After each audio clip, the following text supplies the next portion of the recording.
Eh bien, bonjour à tous, citoyennes et citoyens, j'espère que vous allez bien. Aujourd'hui, nouvelle vidéo de ma série où je vous présente 3 mangas, un moyen, un bon et un excellent. Et on va tout de suite commencer cette vidéo par le moyen. Alors, le manga que je considère un peu moyen, c'était un manga que j'ai fait au tout début de ma chaîne, comme j'ai dit. Ça va faire grincer des dents, malheureusement, c'est un shonen. Et c'est les Dr Stone. Aïe aïe aïe aïe aïe.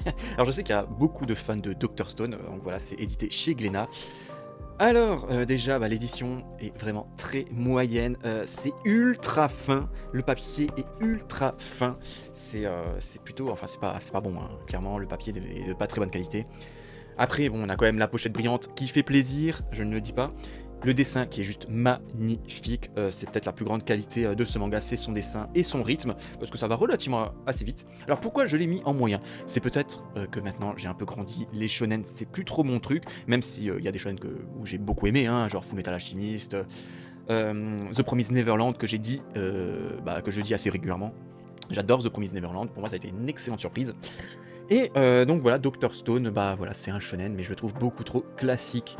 Ce que je lui reproche en fait, c'est un peu son scénario, parce qu'il y a beaucoup de mystères qu'on voit dès le début. Voilà, on se demande qu'est-ce qui s'est passé, pourquoi ils sont tous transformés en pierre.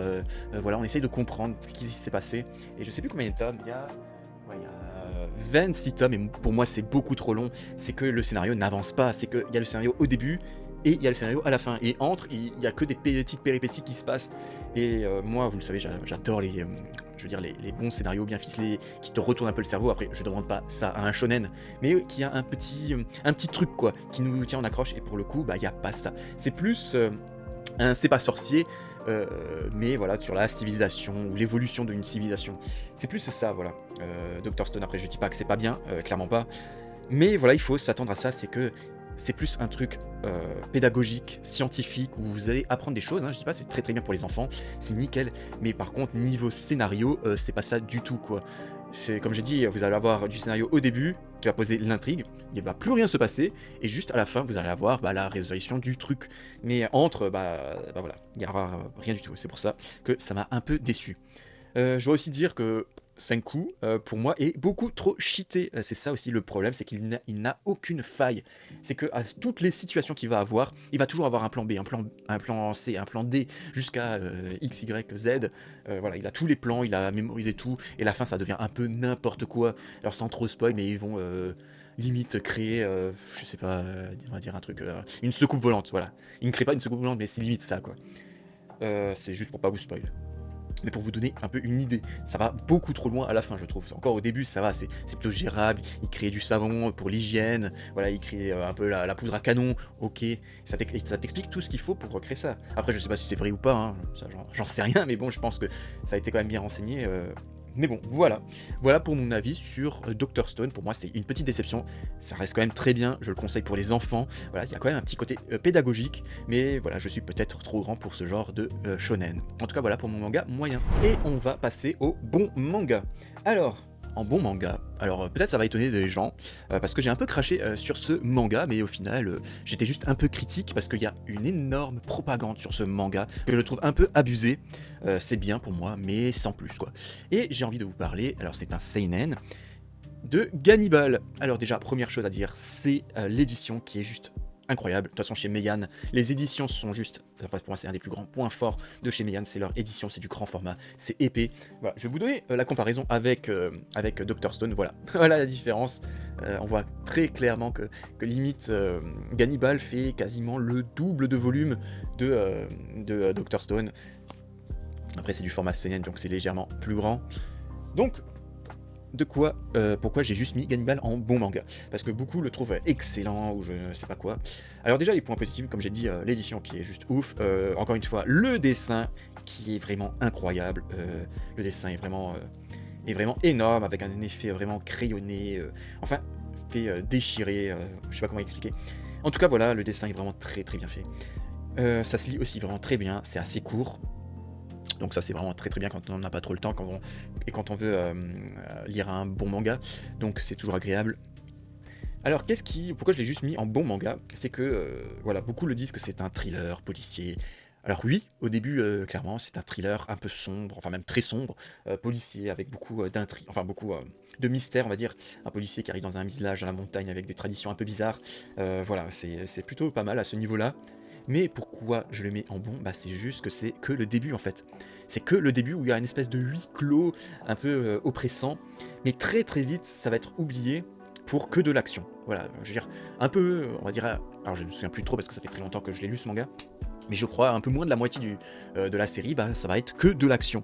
Et malheureusement, moi, de l'action, bah, c'est pas que j'aime pas, mais je m'attendais pas à ça. Moi, j'adore les thrillers, j'adore les trucs policiers où il y a vraiment une intrigue, une péripétie avec des rebondissements. Et ce n'est absolument pas le cas pour Gannibal. C'est ça mon problème, c'est que tout le monde a dit que c'était le retour d'un thriller sombre, je sais pas quoi. Oui, très clairement, oui, le début, ça fait très clairement thriller assez sombre, mais c'est très vite expédié pour de l'action pur jus, quoi. Vraiment de l'action avec des fusils à pompe et tout ça, hein. Voilà, donc un peu déçu à ce niveau-là. Pareil au niveau de l'histoire, il n'y a pas de rebondissement. C'est ça aussi le problème, c'est qu'il n'y a aucun rebondissement dans ce manga. Ça veut dire, vous lisez les 3 premiers tomes, c'est bon, vous savez qui est les méchants, qui sont les gentils, qu'est-ce qui se passe. Enfin voilà, niveau scénario, il n'y a pas grand-chose. Donc voilà, j'étais juste déçu pour ces critiques-là. Mais ça reste quand même très agréable à lire, c'est quand même bien fait. Après, je peux pas dire, moi, comme j'ai dit, j'adore les thrillers, donc j'en ai lu beaucoup des mangas thrillers. J'en ai vu aussi beaucoup des films thrillers, voilà, Hannibal, Le Silence des Agneaux, Seven et compagnie, enfin il y en a plein, plein, plein, je vais pas tous les citer. Donc je suis très habitué à ce style-là. Et pour le coup, bah voilà, moi ça m'a absolument pas surpris, je n'ai pas été, enfin waouh, la révélation de fou quoi. Donc voilà, une petite déception à ce niveau-là, mais bon, ça reste quand même un très très bon manga, hein. Faut pas dire ce que je n'ai pas dit. Donc voilà pour mon bon manga. Et on va poursuivre avec l'excellent manga. Alors c'est un des mangas, alors pareil que les autres, que j'ai présenté au début de ma chaîne. Donc voilà, je le rappelle, si vous voulez voir des avis un peu plus profonds, n'hésitez pas à voir les vidéos que j'ai fait, même si elles ont un peu mal vieilli malheureusement. Mais bon, peut-être que j'y referai un jour. Donc, comme manga excellent, eh ben, je vous recommande. Alors c'est un manga qui n'est pas très connu, c'est un seinen, et c'est The Killer Inside. Alors voilà. J'ai adoré The Killer Inside, c'est pas très connu, en tout cas beaucoup moins que Dr. Stone ou Gannibal, et pourtant je trouve que ce manga est vraiment de très très bonne qualité. Justement, voilà ce que j'appelle un bon policier, un bon thriller avec des rebondissements. Vraiment le dessin est plutôt pas mal, hein. N'est pas extraordinaire non plus, comparé à Gannibal ou Dr. Stone que j'ai présenté, c'est clairement un peu en dessous, mais ça reste quand même très très bien dessiné. C'est pas très long, je crois qu'il y a 11 tomes, et il y a énormément de rebondissements dans ce manga. Il y a beaucoup de mystères, c'est un peu psychologique. En tout cas, il y a clairement 3 actes dans ce manga. Alors il y a le premier où c'est un peu la découverte. Il y a le second enfin le premier est déjà très très bien. Le second pour moi est incroyable, c'est le meilleur des arcs, avec un rebondissement de fou furieux. Vraiment, j'ai adoré. Et le troisième qui est un peu moins bien, quoi. Mais dans l'ensemble, c'est un excellent manga. Alors j'ai vraiment pas envie de vous spoil. En gros, c'est un jeune homme qui va se réveiller un jour à côté d'une très jolie femme, et qui va se rendre compte qu'il ne sait pas qui c'est en fait, et qui voilà, il a couché avec. Et donc il va se rendre compte petit à petit qu'il a tout d'un coup des absences en fait, qu'il se réveille genre le lundi et qu'il se réveille le jeudi. Et donc il va essayer de chercher qu'est-ce qui s'est passé pendant ces 2 jours. Et donc voilà, il va y avoir un peu tout un truc psychologique avec le personnage principal jusqu'à la révélation. Et après avec tout ce qui va s'en suivre, parce qu'il y a une histoire de meurtre et compagnie. Et vraiment c'est passionnant, c'est excellent. Je peux que vous le recommander vraiment. L'édition est énorme, comme vous pouvez le voir, c'est vraiment, enfin le papier est vraiment de qualité, c'est du grand format, c'est d'aussi bonne qualité que Gannibal, vraiment. Enfin de toute façon, chez Kiyun, ça va, ils savent faire des belles éditions. Vraiment, je peux que vous recommander The Killer Inside. Voilà, je vais m'arrêter là parce que j'ai pas trop envie de vous en dire. En tout cas, si vous aimez les thrillers, les policiers vraiment psychologiques, un peu sombres, avec des révélations, des retournements de situation, vraiment, vous allez adorer The Killer Inside. Voilà ce que j'appelle un excellent thriller. Vraiment. Donc voilà, vous avez les 3 mangas que j'ai présentés aujourd'hui. Mon moyen, mon bon et mon excellent. Et voilà, c'est la fin de cette vidéo. Et bien sûr, si elle vous a plu, ou si vous voulez voir d'autres vidéos dans ce style-là, n'hésitez pas à mettre un pouce, à vous abonner, à mettre un commentaire. Est-ce que vous avez lu un de ces 3 mangas? Et si vous voulez parler avec moi, je live sur cette chaîne, sur Twitch.